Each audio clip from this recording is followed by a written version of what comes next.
أعوذ بالله من الشيطان الرجيم. بسم الله الرحمن الرحيم. الحمد لله رب العالمين الرحمن الرحيم مالك يوم الدين إياك نعبد وإياك نستعين اهدنا الصراط المستقيم صراط الذين أنعمت عليهم غير المغضوب عليهم ولا الضالين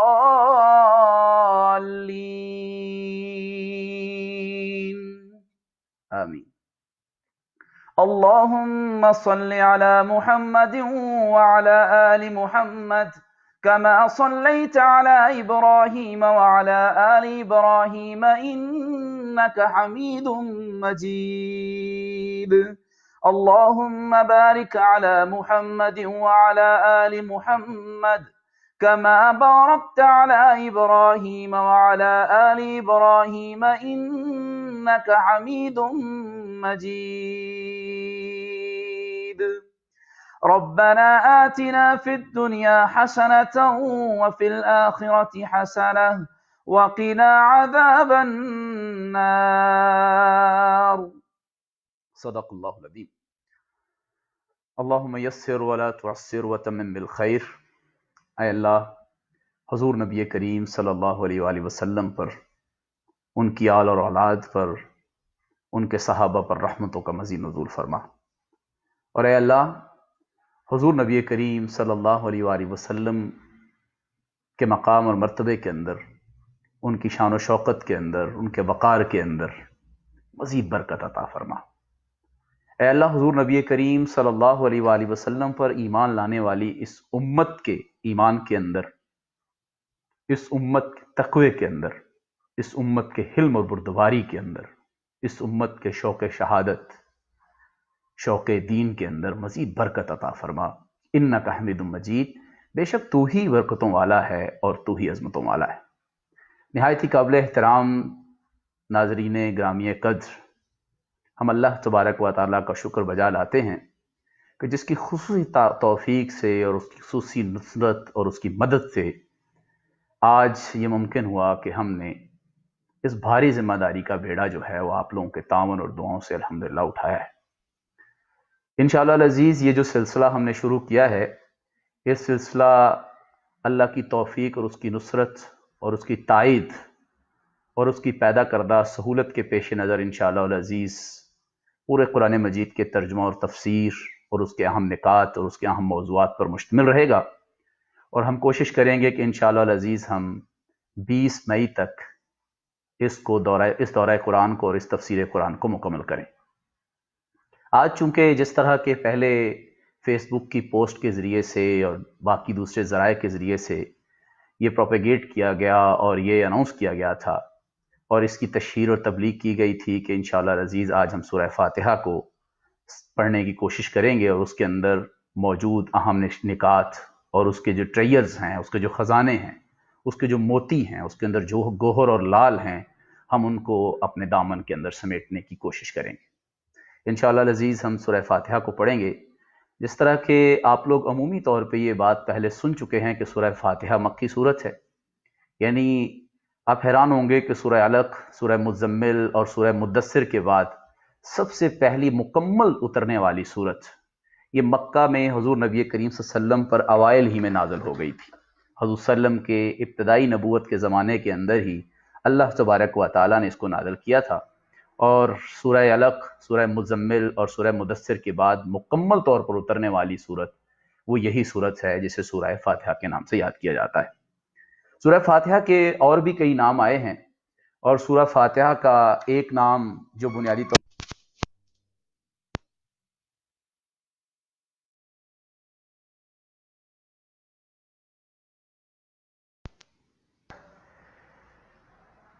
جس صورت سے بہت محبت کرتے تھے یا جس صورت کے بارے میں ان کی عقیدت